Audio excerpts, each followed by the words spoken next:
Change your water, change your life. Super O2 for you by Garuda Food.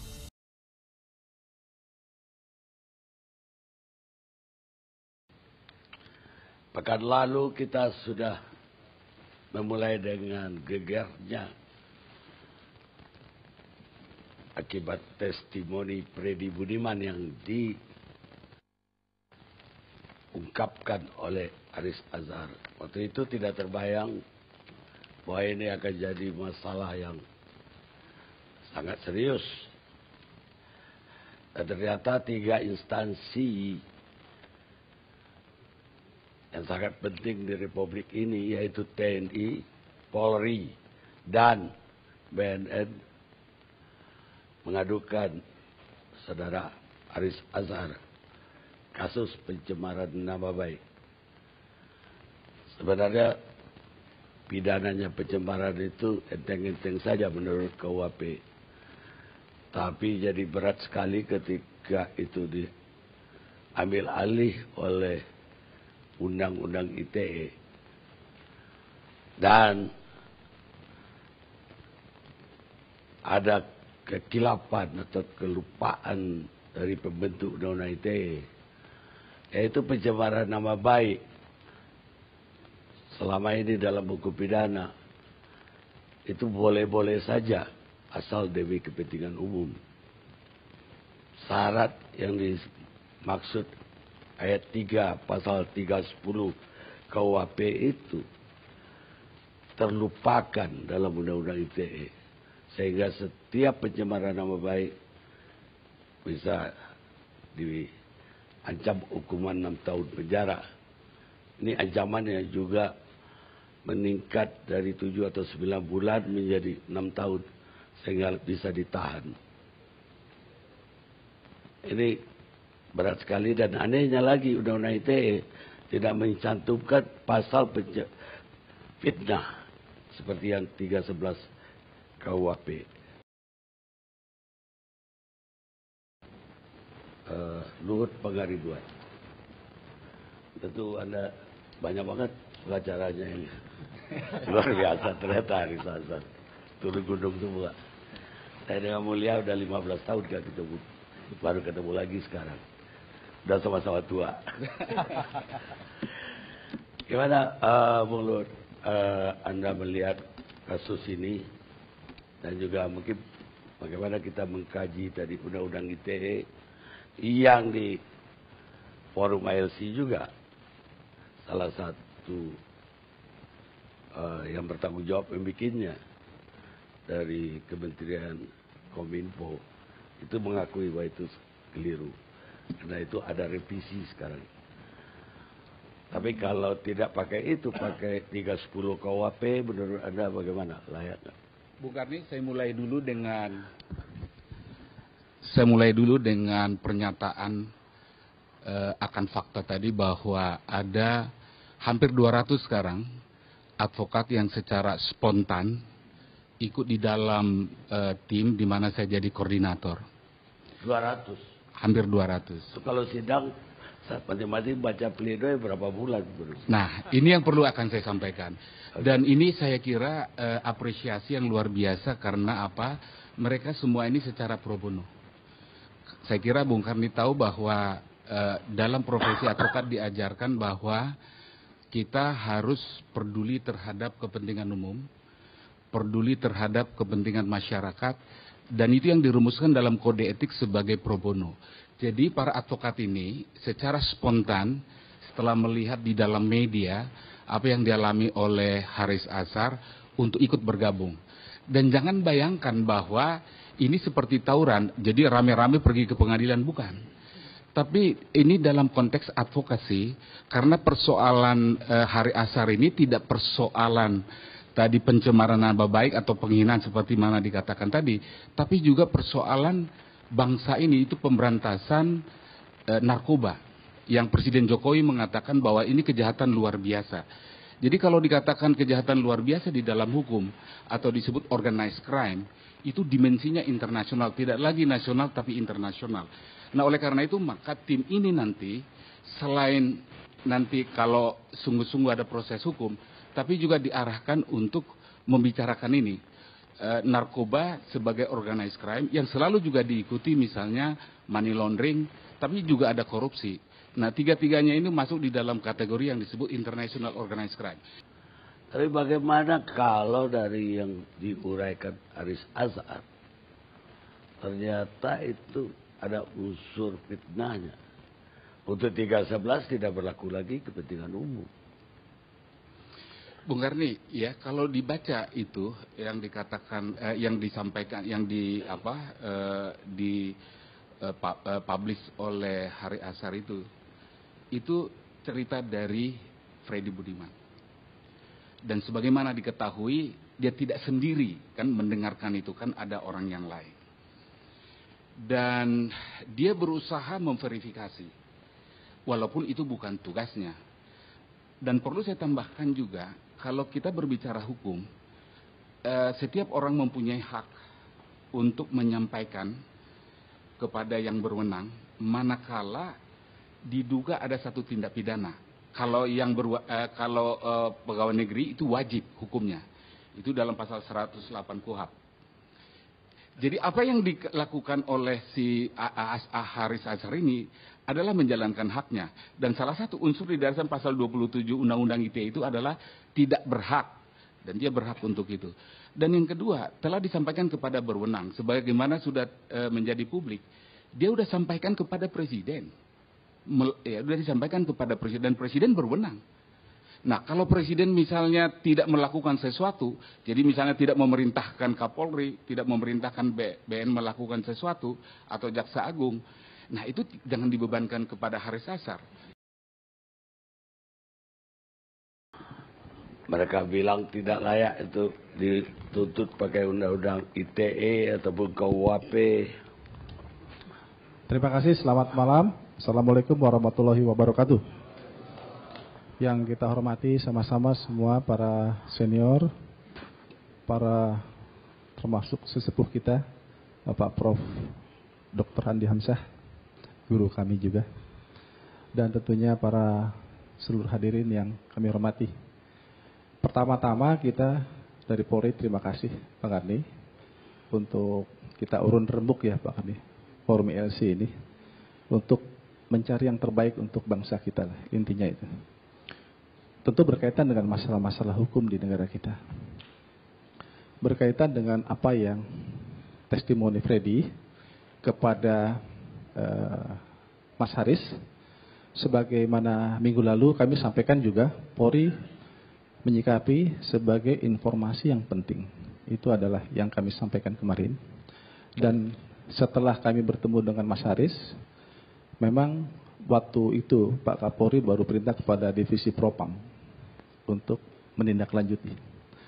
Kemudian berkembang dan kemudian sampai akhirnya ada pelaporan terhadap Mas Haris, baik itu dari kami, dari Polri, dari BNN dan dari TNI.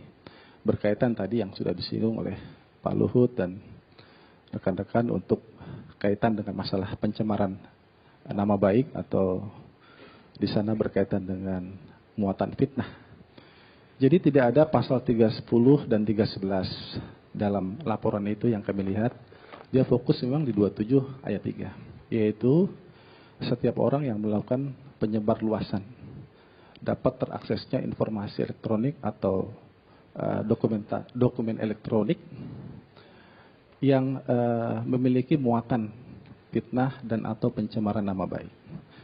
Jadi dalam posisi ini, kalau dari laporan yang dilihat, Mas Haris adalah terlapor, bukan tersangka. Belum ada kata-kata tersangka.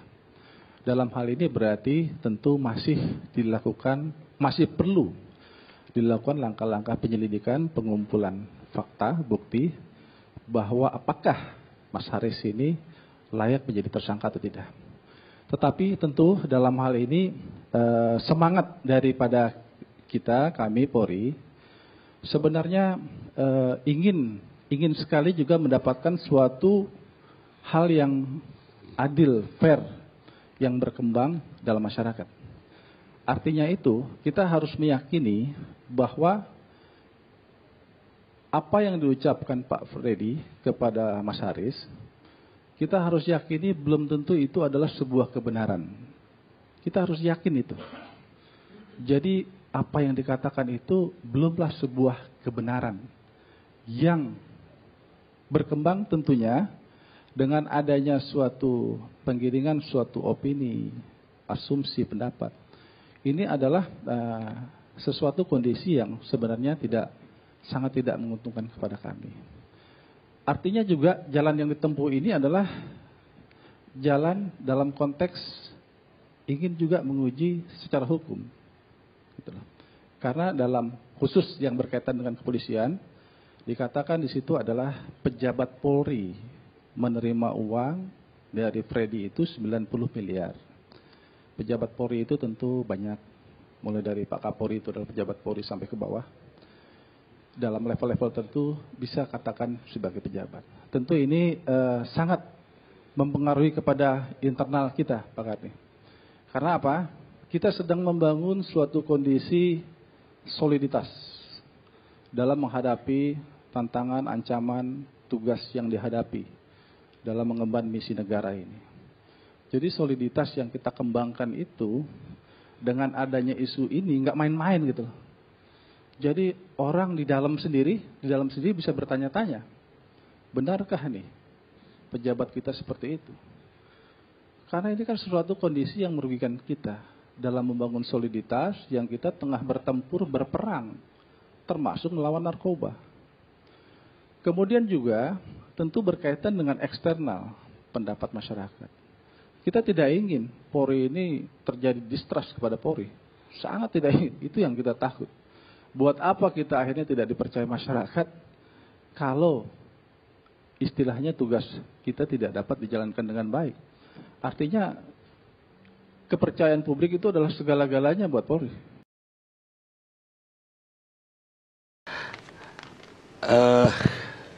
Ya kita udah dengar semua dari Bung Haris pekan lalu.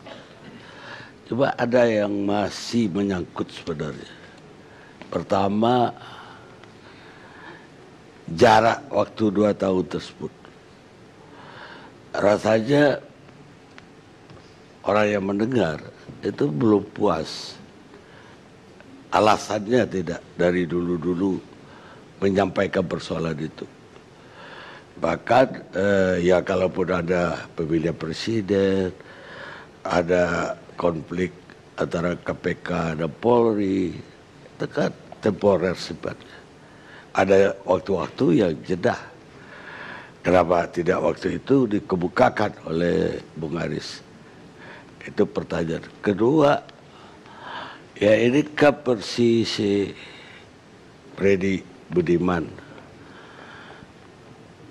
Yang Bung Haris sampaikan, apakah 10 betul-betul 10 tidak jadi 12 dan tidak jadi 8 gitu loh. Karena yang tahu persis seluruh keterangan itu Bung Haris. Ini kan susah sekarang dibuktikan. Apakah itu seluruhnya itu betul-betul dari Freddy Budiman atau tidak? Silakan. Maaf, Bang Karni, yang belakangan 10-8 itu soal apa ya?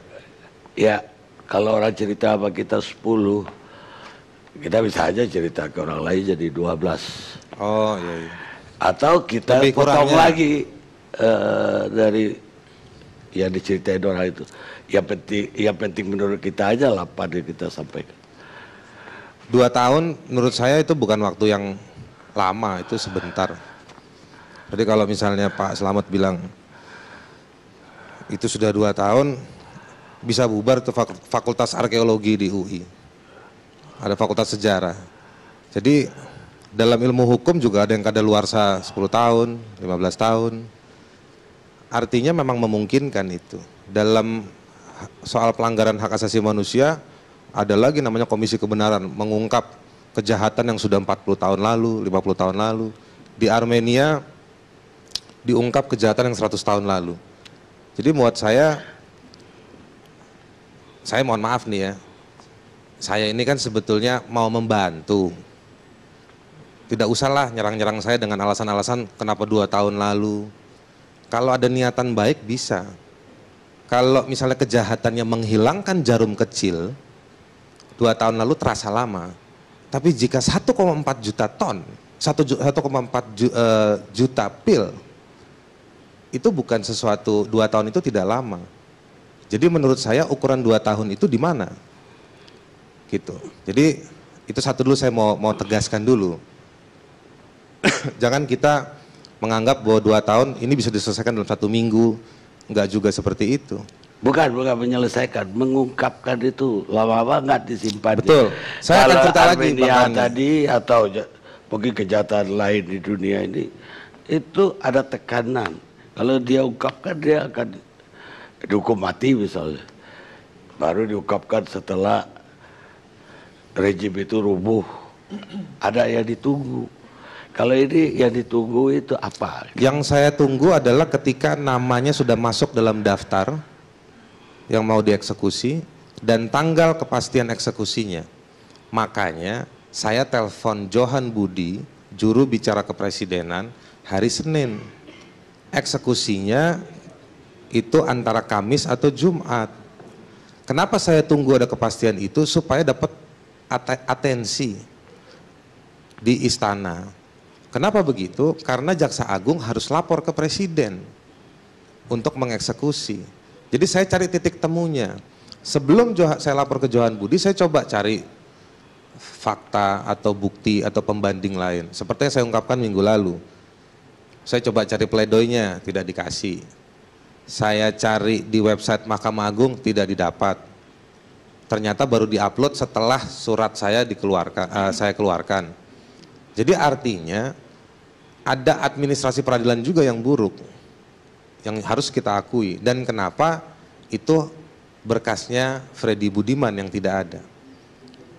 Ada apa ini? Misalnya kayak gitu. Nah, jadi saya menguji itu. Saya coba cari pengacaranya. Pengacara yang dihadirkan minggu lalu di sini ternyata adalah pengacara di tahap penyidikan, bukan di tahap pemeriksaan di pengadilan. Ya tidak bikin pledoi lah. Yang hadir minggu lalu di sini dia nggak ngerti pledoi. Meskipun pledoinya juga sudah ada, tapi yang menarik ternyata pledoi yang tersebar itu foto. Fotokopi. Foto. Oh, foto. Foto yang diupload di salah satu .com. Sampai hari ini pun tidak ada yang bisa dapat itu pledoi. Originalnya. Tapi kalaupun pledoi atau putusan tidak memuat nama-nama yang disebut seperti Freddy bilang cari aja di pledoi segala macam, saya punya problem untuk protes. Saya punya hak untuk protes. Kenapa Mahkamah Agung tidak menyediakan informasi tersebut? Kira-kira kalau misalnya saya dapat waktu itu putusannya, saya baca, saya bisa berandai-andai, mungkin saya tidak akan merilis. Atau saya mungkin akan mencari petunjuk lain, tapi itu tidak terlalu penting. Kenapa? Kita bisa menguji dengan bahan-bahan yang lain. Contoh kasus, Pak Tatang tadi menyebut soal tidak ada upaya membongkar. Di putusan Serma S. Supriyadi, itu auditor militernya hebat. Dia bilang, dia minta dibongkar lebih lanjut. Siapa? Dan bagaimana Serma S itu bisa ada di situ? Jangan-jangan Serma S, kan Freddy Budiman bukan komandannya Serma S. Dia ke sana atas perintah. Dia tentara. Bukan begitu Pak Tatang. Tentara bergerak atas perintah. Siapa yang perintahkan dia? Saya lihat di sini ada Pak Sulaiman Ponto, nanti bisa cerita barangkali. Nah, jadi menurut saya ada banyak yang bisa digali. Jangan menyuruh saya seorang Haris Azhar, ya, dengan nomor KTP sekian-sekian, nomor NPWP sekian-sekian, disuruh membuktikan. Jaksa Agung bilang suruh bawa kwitansi. Emangnya kita lagi beli buku? Ya kan? Tadi saya hampir bilang emang kita mau beli pisang, cuman saya ingat pisang kalau beli pisang nggak pakai kwitansi. Nah, jadi saya mau bilang bahwa repot sekali ya masyarakat berpartisipasi. Pak Slamet ada di sini, saya mau tanya, mau uji. Bagaimana rakyat itu mau berpartisipasi? Wah, Jokowi, agenda kemaritiman dan lain-lain. pernah atau tidak BNN merilis pelabuhan-pelabuhan tikus yang katanya sering dipakai untuk penyelundupan narkoba? Tidak pernah ada. Saya nggak pernah dengar tuh daftar pelabuhan tikus. Kemarin Presiden Filipina merilis daftar bandar narkoba. Mana, kita nggak pernah merilis. Nah, jadi menurut saya begini. Repot kalau orang suruh membuktikan. Kalau misalnya ruang informasinya tidak pernah disediakan. Lalu kesempatannya tidak disediakan buat warga negara. Banyak orang bilang sama saya, kamu nekat. Memang nekat. Nekat bukan karena saya berhadapan dengan polisi, tentara, dan BNN. Saya yakin saya bisa komunikasi dengan pihak Polri, TNI, BNN, atau institusi manapun. Tapi persoalannya adalah kesempatan itu tidak diberikan ruangnya untuk dalam rangka membawa informasi ini. Jadi memang informasi ini memang informasi seperti yang tiba-tiba muncul dari dalam bumi, nongol keluar. Ya, makanya saya pikir tadi apa Freddy Budiman minta supaya tidak diungkapkan sampai dia dieksekusi, bisa juga kan? Oh, tidak ada. Tidak ada. Kenapa disimpannya begitu ya, lama? Jadi gitu? saya memang menguji, mencari tempat verifikasi juga. Saya pelajari profilnya Freddy Budiman.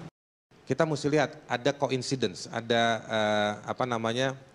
ketidaksengajaan ya yang terjadi. Misalnya begini, pada eksekusi gelombang pertama dan gelombang kedua, nama Freddy Budiman tidak masuk. Tapi juga nama Johan Budi belum ada sebagai juru bicara. Kenapa saya sebut Johan Budi? Karena jujur aja saya bilang, sebelum peristiwa Freddy Budiman ini saya bisa telepon dia, saya bisa SMS dia. Dan dia, saya kasih hormat setinggi-tingginya, dia nyaut kalau saya telepon atau kalau saya SMS. Maksud Anda tidak punya jalur akses ke Presiden sebelumnya gitu? Memang saya nggak punya jalur ke Presiden, makanya saya lewat juru bicaranya. Gitu. Dan saya yakin bahwa Mas Johan Budi bisa mengkomunikasikan itu ke Presiden. Nah, jadi saya mudah-mudahan, boleh dibilang tidak optimal, tapi saya bisa membuktikan bahwa saya sudah menguji itu semua. Baik. Mungkin pertanyaan saya, kalau kami dari media ya, dapat cerita semacam itu, kami akan konfirmasi kepada lembaga-lembaga yang disebut oleh Freddy. Dan tentu saja kami juga akan verifikasi apakah cerita Freddy Budiman ini benar atau tidak ke sumber-sumber lain. Baik. Baru kami berani menyiarkan. Walaupun iya dikonfirmasi gak mau menjawab, gak ada masalah. Ya. Kalau saya mencoba membandingkan tadi itu, mencari bukti-bukti. Saya baca juga, teman-teman di Kontras itu baca juga putusan-putusan.